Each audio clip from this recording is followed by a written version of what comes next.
Hello, I'm Diana Ambache, and my talk is about Fanny Mendelssohn's Jahr, a first in musical history. In telling you about Jahr, I'll start by giving some background about her family and education. Next, I'll speak about her Italian journey, and then about the piano work. In July 1840, Fanny Mendelssohn wrote this: "I cannot without emotion think of those glorious groups of pines mixed with cypresses at the Villa Ludovisi. How often and with great joy did I gaze down upon them from the Villa Medici. Oh, beautiful Italy, how rich my soul has become through you. What incomparable treasure for me to take home in my heart." Fanny was not just moved, she was also changed by her journey to Italy in 1839 to 40. She grew in confidence from the experiences of her tour, new sights, fresh appreciation, and it stirred her imagination. In painting since medieval times, there was a tradition of depicting all 12 months. This composition, Das Jahr, is the first to do so in musical history, and Fanny Mendelssohn's Year is subtitled 12 Character Pieces. This work visibly expanded the scope of small-scale piano works, both in length and idea, by combining music with illustrative vignettes and poetry. Her family gave her a fine education as well as a rich cultural environment. She had a notably warm relationship with her younger brother Felix. They continually exchanged thoughts on their music. They were the closest siblings in musical history. At her birth, her mother Leah said she had Bach fugue fingers. Unusually for the time, Leah was fond of the music of Bach, and she was Fanny's first teacher. Her next instructor was Karl Zelter, director of the Singakademie in Berlin, who was also keen on Bach. He paid Fanny the great compliment of saying she played like a man. Both the siblings were musical prodigies. Goethe, a family friend, declared Fanny equally talented as Felix. And while her brother's name is more famous, it is not right to define her by her family relationships. Fanny married the Prussian court painter Wilhelm Hensel. He was not musical, but he was extremely supportive. Reportedly, before going off to paint each morning, he would put a sheet of paper on her music stand, expecting her to fill it up.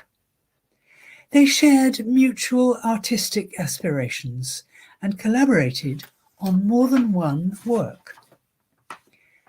The year of their marriage, 1829, returning from his tour of Scotland, Felix had an accident in London. So, unable to get back to Berlin in time, he missed their wedding. And so she wrote her own wedding music. There has been some confusion between her and her brother's music, not least because he included 6 of her songs when he published his songs as Opus 8 and Opus 9 in 1826 and 1830. Indeed, he was proud of some of her compositions. For example, he played her Easter Sonata, now properly assigned to her, while away on his Scottish journey. They grew up with similar teaching and influences, so it was natural that there was an overlap of their stylistic ideas. However, they composed out of different motives and with different purposes for their compositions. Each had their own personal manner. At that time, it was considered unseemly for women to make music in public. Nevertheless, her dedication to music led to her being a virtuoso pianist, a composer, a kind of festival director, and even a conductor. Naturally, she created a lot of fine piano music. She also wrote a string quartet that stands with the best of its time. You may have heard it at the Finding a Voice concert series last year. Some of her songs have also been heard at the concert series. She wrote lots of these, and she is considered a very fine song composer. Her bigger works include cantatas, and the largest of all is the Oratorio on Words from the Bible. The recital on the 6th of March at this year's concert series is A Woman of Genius, Songs by Pauline Viardot.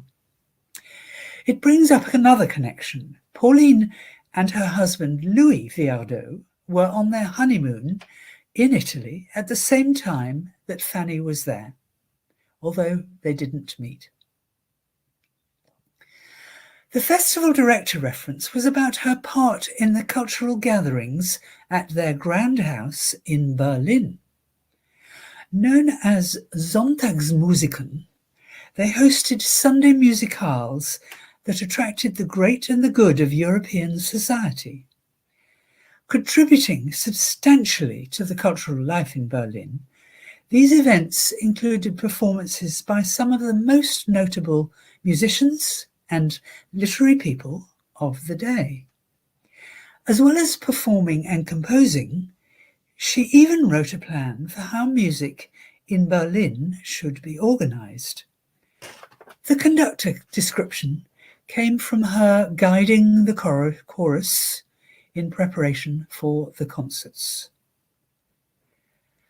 Felix had every opportunity in life, and he developed into one of the most popular romantic composers.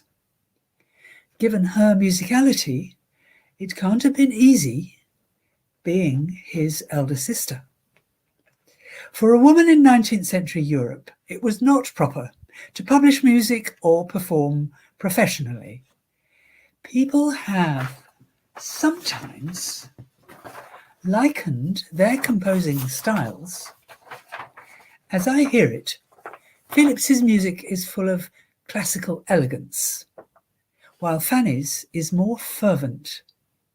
So, in this light, Fanny was more of a romantic than Felix.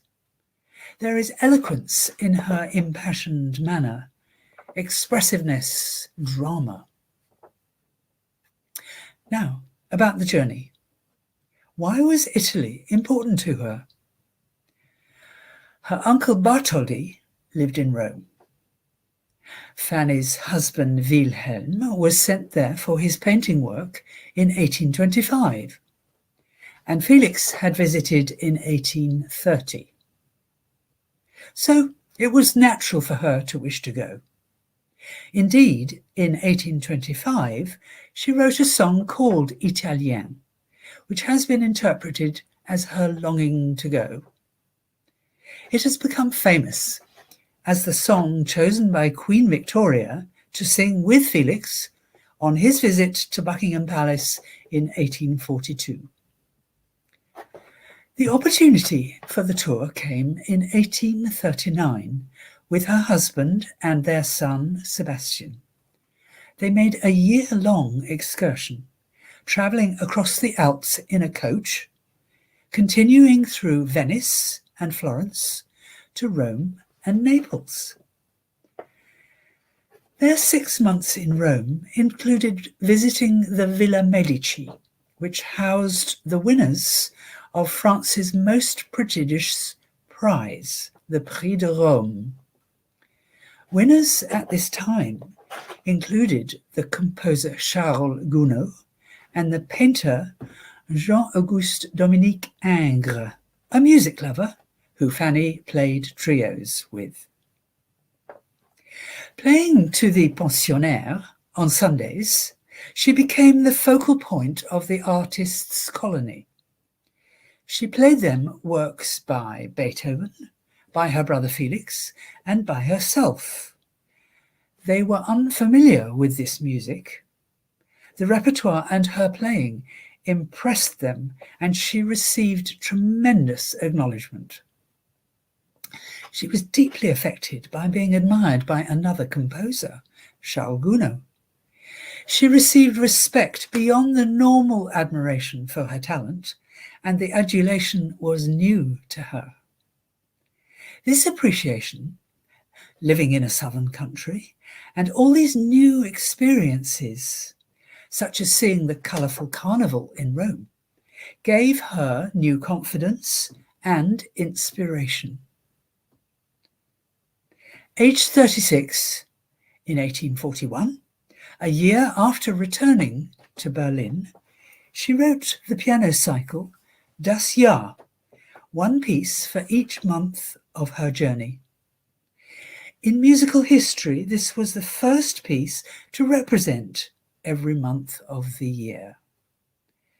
It's a brilliant creation which combined music, art, and words. Wilhelm drew vignettes on her manuscript, and between each month they placed epigrams by German poets of their time, including Goethe and Schiller. This overlay of musical, poetical, and visual ideas was one of several joint projects, with wife and husband working together. The cycle is unique in its overarching concept. The tripartite combination gave it a depth and coordination greater than any previous piano series. Its sheer length is impressive, roughly 50 minutes or so. And the range of musical ideas includes dramatic dialogue, virtuoso figuration, scherzos, lyrical melodies, song-like and solemn styles. Only a composer of great versatility could produce such variety, and the composition illustrates what a tremendous pianist she was.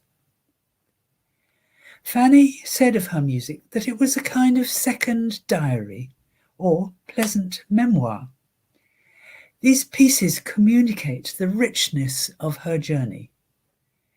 Writing to an artist friend, she said, "And now I am doing another little piece of work that gives me a lot of fun. It's a series of 12 clavier pieces which will symbolize the 12 months of the year." At that time, it was not the way for women to publish their compositions. Her father and Felix were against it. Indicating her feelings, she made a touching statement describing herself as like Buridon's ass. This is a fable where the donkey can't decide between two bales of hay and so starves. Eventually, near the end of her life, as a way of showing she was a proper musician, she did decide to publish, and she began to get professional acknowledgement. For some time, the manuscript of Das Jahr was kept in the Mendelssohn archive in the National Library of Berlin. It was finally published in 1989, and in 2000, Furore Verlag produced a facsimile edition. Showing another dimension of her creativity, each piece was written on different coloured paper, the hue reflecting the different seasons.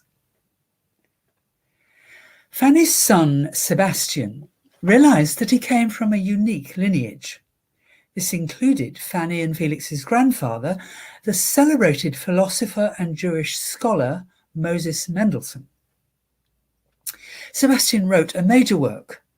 He called it The Mendelssohn Family, 1729 to 1847. From this and our increased appreciation of music by women, we can see what a major contribution she made to Berlin's cultural life and enjoy her wide range of compositions. The pieces in Das Jahr keep to chronological order, with each piece illustrating some characteristic of the month. The family's conversion to Protestantism is here exemplified by her including chorales in 3 relevant months. Easter is notated by using the Lutheran chorale Christ is Risen in March. December has the Advent chorale Von Himmel hoch, From Heaven Above to Earth I Come. Finally, there is a postlude with another appropriate chorale, The Old Year is Past. Now, picking out a few more of the months, September was their month of departure in 1839. At the river suggests movement with the flow of water. Introducing the story, January is entitled A Dream, and it is a fantasia. I've mentioned the Carnival in Rome, which happened in February. She depicts the effervescent festival, ending with the 7 gongs of the clock announcing morning. April is capricious, like the changeable weather. May, a spring song. June, a melancholy serenade. There's more sadness in July, which include tremolos of distant thunder.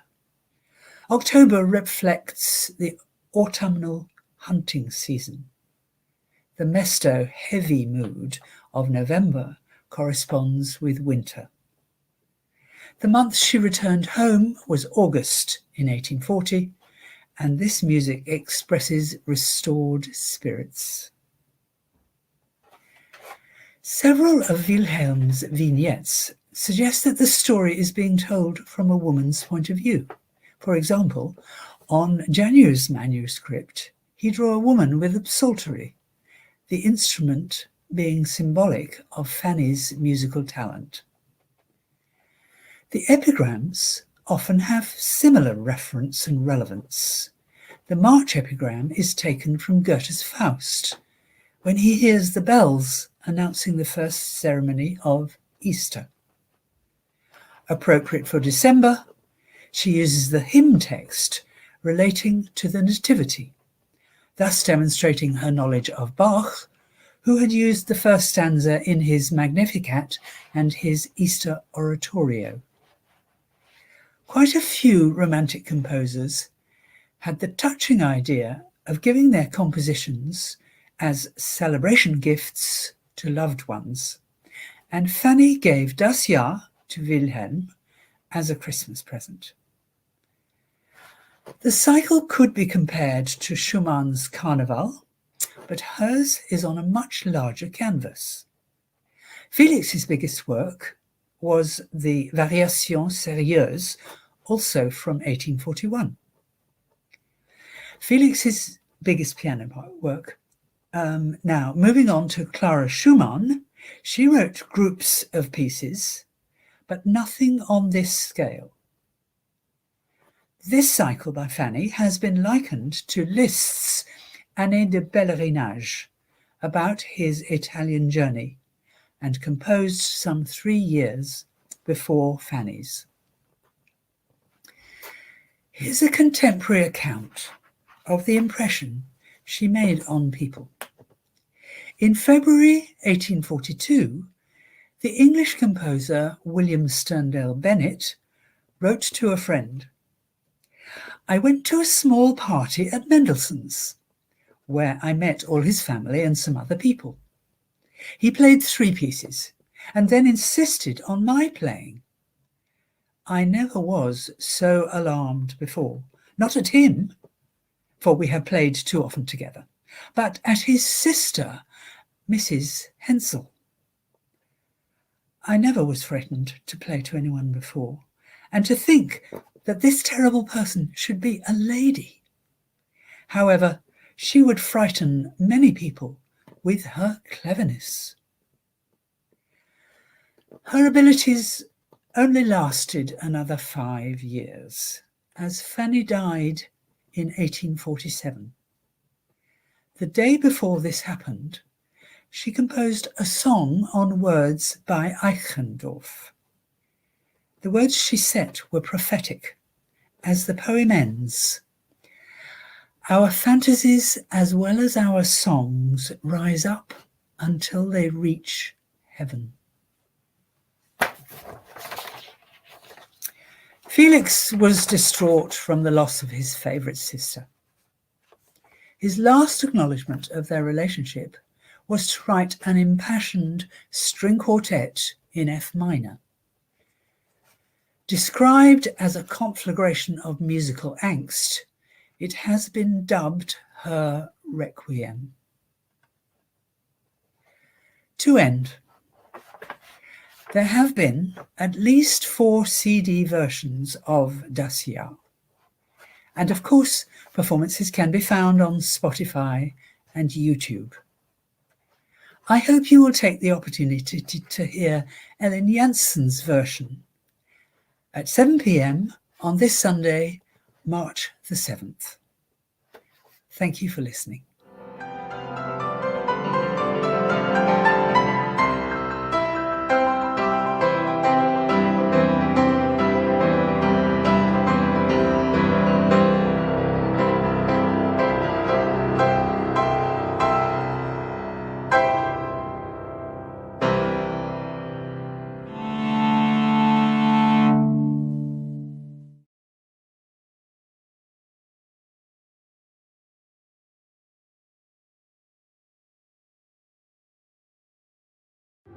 RTE supporting the arts. Supporting artists. Supporting us.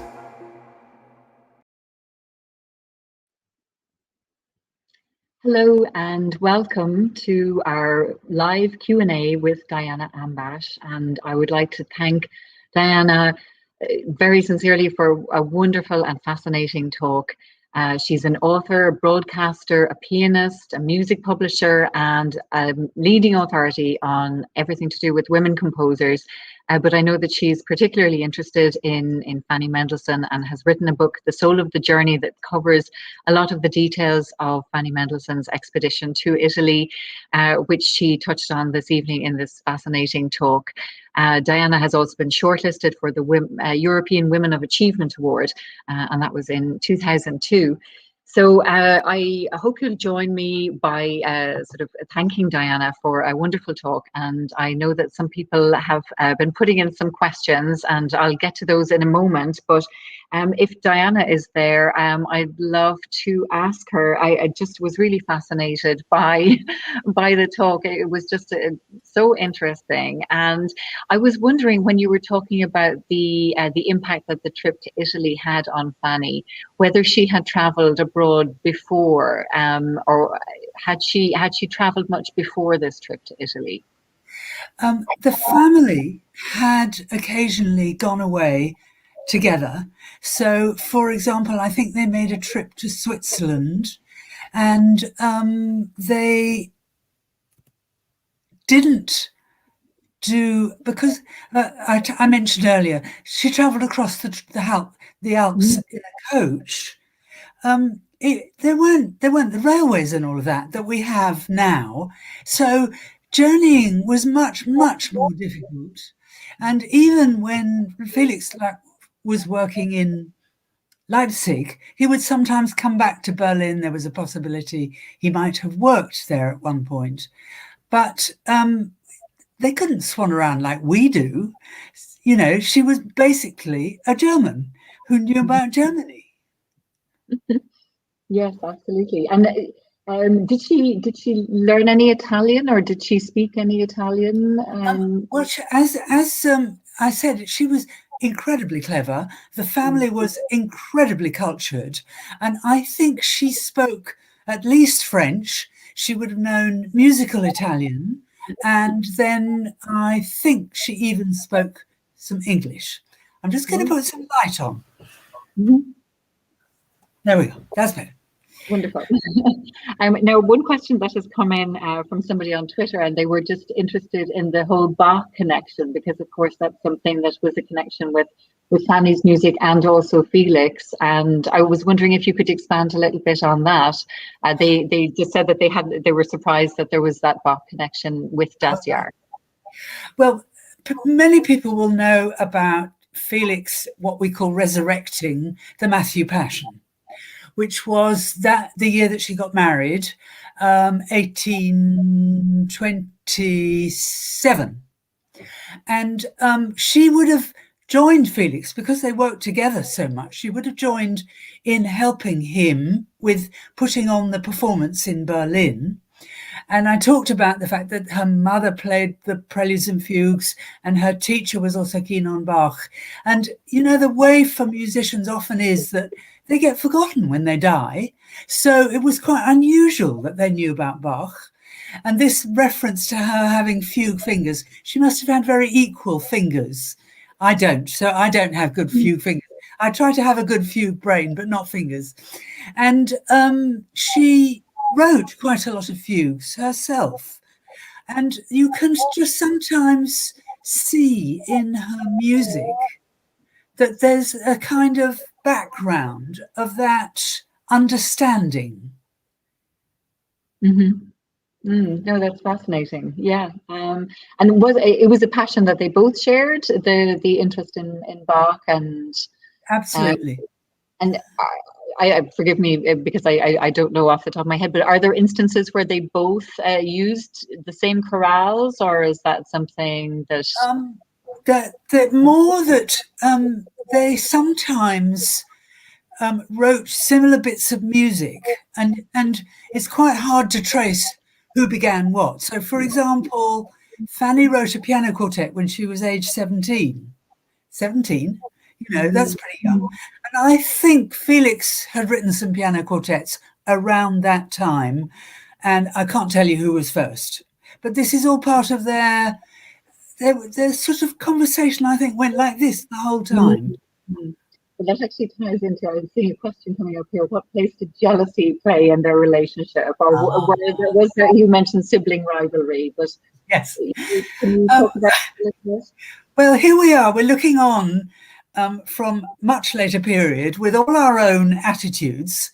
I mean, think about working with your family or competing with your family, or luckily for me, my brothers weren't interested in music, so I didn't have competition in that domain, but I was the youngest, and so I was always trying to catch up. Well, Fanny was the oldest, and I mean, Felix certainly caught up, and because of this thing about what men could do and what women could do, you know, he had every chance.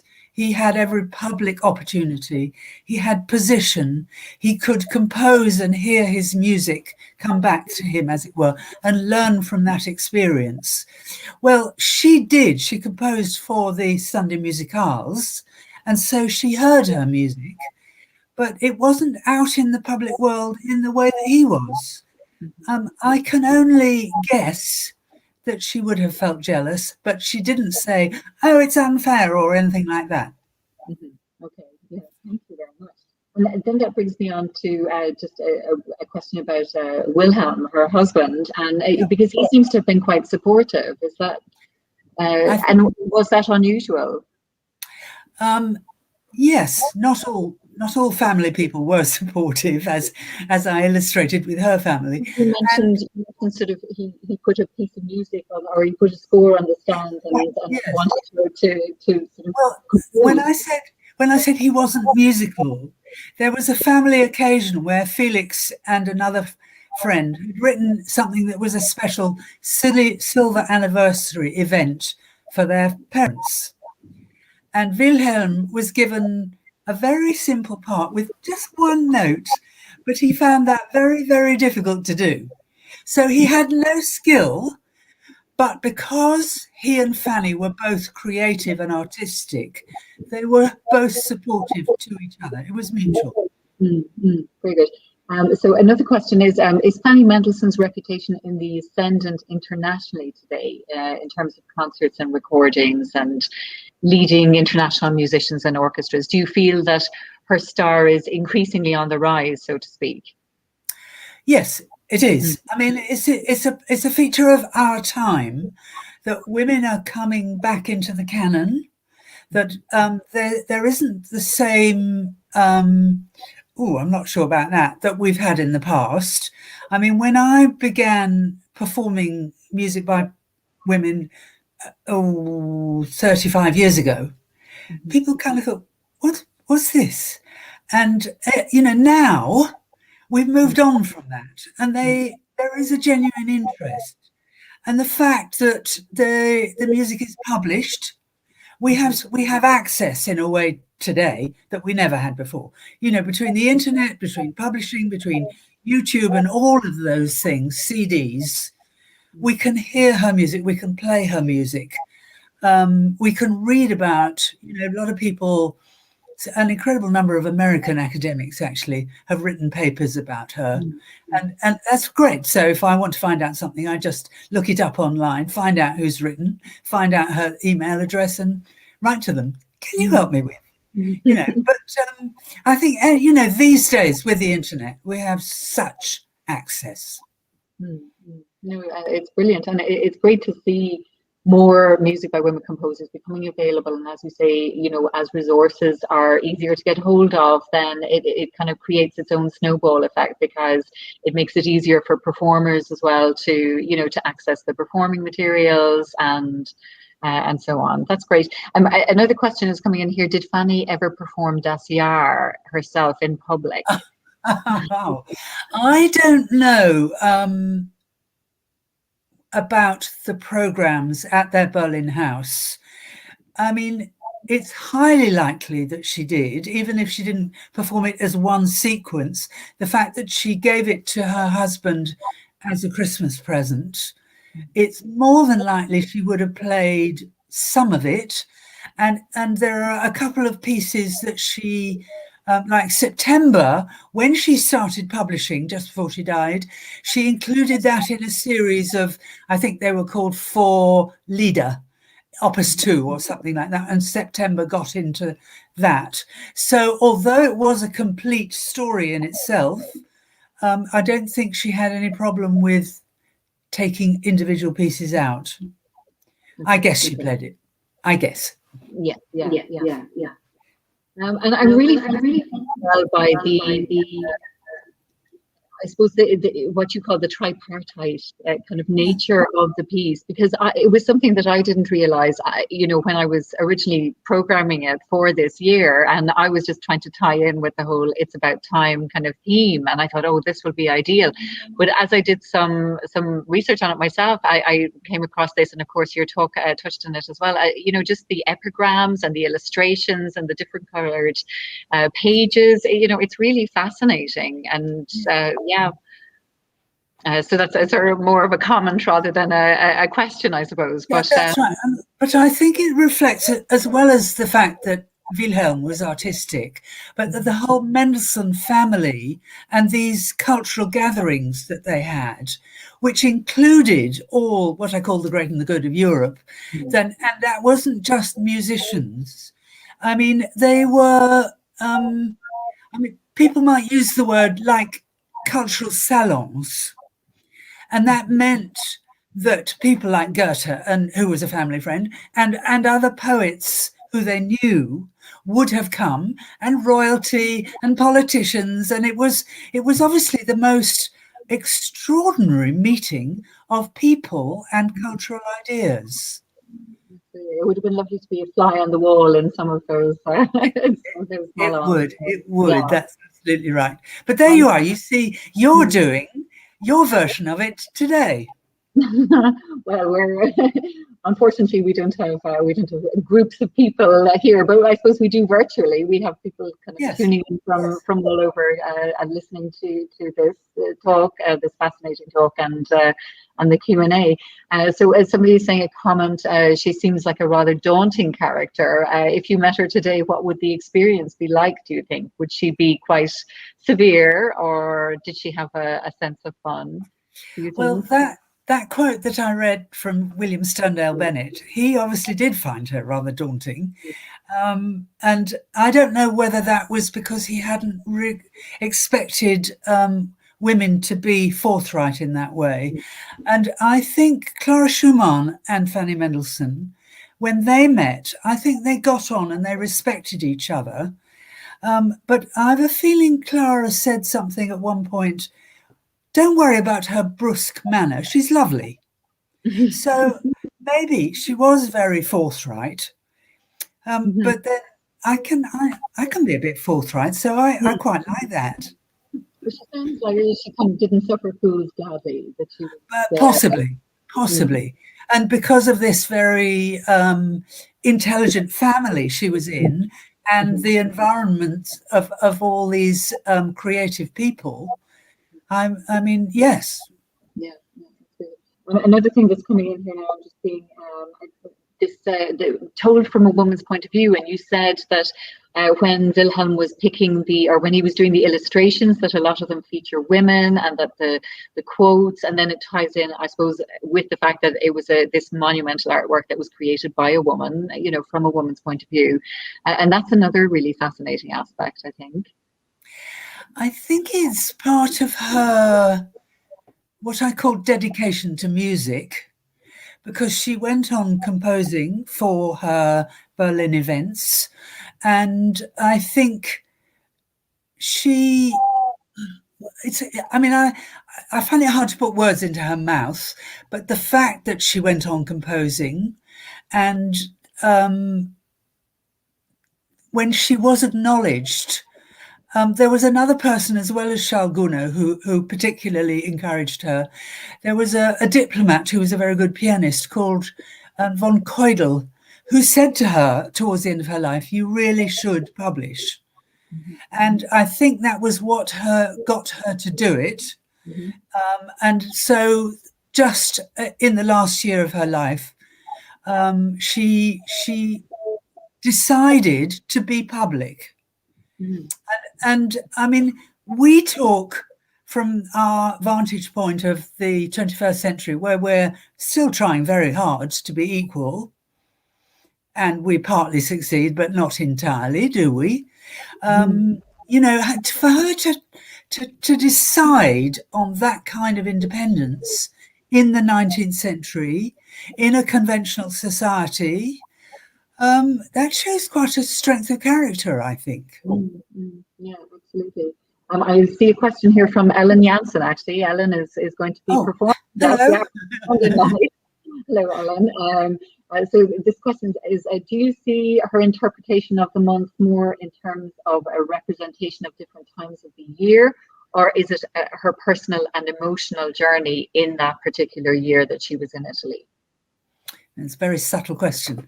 I think that it's... I just preface what I say with, when she decided to publish and keep to the calendar January through to December, that very slightly removes it from the journey as a sequence, although what I think she was describing was her experience in those months in the sequence. Okay. So I'm slightly hedging my bets by saying both. Oh, that's really interesting. Yes. And thank you. What does Ellen think? Does Ellen want to tell us what her Ellen, can you type in your comment there? I don't want to put words in Ellen's mouth, but no, that's really interesting, because, as you say, it does go through from January through to December, and then you have that sort of epilogue, but that didn't follow exactly the time that she was in Italy, in terms of the months she was there. So yeah, very interesting. Okay. I mean, just a little add on to that. The sequence was a year's journey, of which 6 months, in other words, half of it, was in Rome. So she wasn't traveling every month. Although Rome had different experiences. So, for example, the carnival in February is not the same as another 6 months apart. Do you see what I'm saying? Yes, absolutely. And the carnival seems to have made a big impact on her. Is that? Yes. It was a truly mad event. I mean, I think Goethe wrote about it because he'd been earlier, and he said something like, anything is permitted except killing people. Oh my God. Okay. Wow. A comment is coming in here. Happily, the Irish Embassy is housed in the Mendelssohn residence in Berlin, which I didn't know. So thank you, Patrick Plunkett, for pointing that out. Yes. Good. And then another question: what has inspired you, Diana, to write about Fanny Mendelssohn? Right. Well, I mentioned I've been at this, what I sometimes call digging up women, because it's taken quite a lot of research. And when I began, I stumbled upon a piano concerto by Germaine Taillefer, and I thought, why haven't I heard about this? This is weird. And it set me thinking. And then I thought, okay, so I'll go on looking. And quite early in the sequence, I made a CD for the BBC Music magazine that went out as a cover CD. And we did Fanny Mendelssohn Piano Trio, which is a fantastic piece. And I thought, wow, blimey, I mean, fancy that. And I never knew about that. And it was a real challenge, actually, to learn the piano part. I spent hours practicing it because her piano playing was so brilliant. And it was a sort of tumult of notes from the piano, and the violin and the cello would sort of sing on top of it. So I thought, gosh, she knew what she was up to. And it was a whole education for me. And then I began to learn more about what she had done. And I was very interested in the relationship between Fanny and Felix, this incredibly close connection. And everybody knows about Felix and the Scottish journey because of the Scottish Symphony and the Hebrides Overture, but not everybody knew about Fanny and the Italian journey. So I thought, well, Felix was also a very fine artist, and he made sketches on his journey. So there's the music and the sketches. And then there was Fanny, married to an artist, and her vignettes. So I thought, all right, this has to turn into a book. And then the letters between them and all of that kind of thing. So you won't be surprised to hear that COVID has affected the whole sequence. It was hoping to come out last year. No such luck. Now it's been edited. We've got most of the illustrations. I'm still waiting for some from the Bodleian. And if the virus allows, it will be launched at the Tobermory Literary Festival at the end of October. So don't hold your breath. No, but we look forward to that. We look forward to being able to share it with everyone. And yeah, that's tremendously exciting. It's a shame that it hasn't, that COVID has disrupted things. But well, yeah. We'll get there in the end. Everybody, we will all get there in the end, won't we? Absolutely. And just another question here now. Do you think there are still pieces by Fanny out there which have been distributed to Felix, or do you think we have them all now? Sorry, say that again. I didn't hear. Do you think there are still pieces by Fanny which have been misattributed to Felix, or do you think we have all the pieces by her now? Aha, very good. She made a wonderful comment about that, actually. Somebody wrote to her saying, did you write On Wings of a Song? And I think she wrote to Felix saying something like, well, apart from the fact that they can't sort the wheat from the chaff, she was putting herself down, what else of mine is floating around? And I don't think now that there's much of hers that we don't know about. And the publisher, and I've got it here, who published the facsimile of Das Jahr, has published, that's Furore Verlag, has published a lot of her music. And because of all the scholarship that I referred to earlier, most of the stuff from the Mendelssohn archive in the Berlin Library, I think, has now come into the public domain.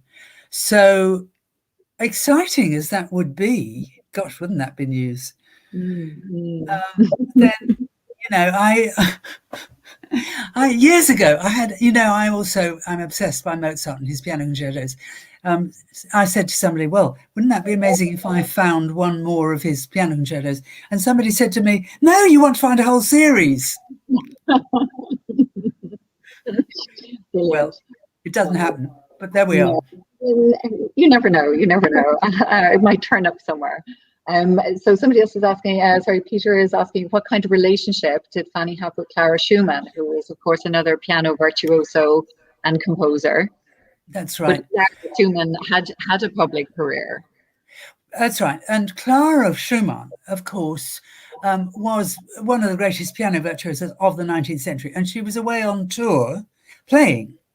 I mean, she basically was the breadwinner because, of course, Robert had a very difficult time and his career went up and down and he went into an asylum and, they had 7 children and she looked after the children. She looked after Robert. She had a performing career. She was a composer. So how often they met, I can't even give you a number of times. I know they did. I know that Clara was writing a piano trio at the same time that Fanny was, in other words, 1846. And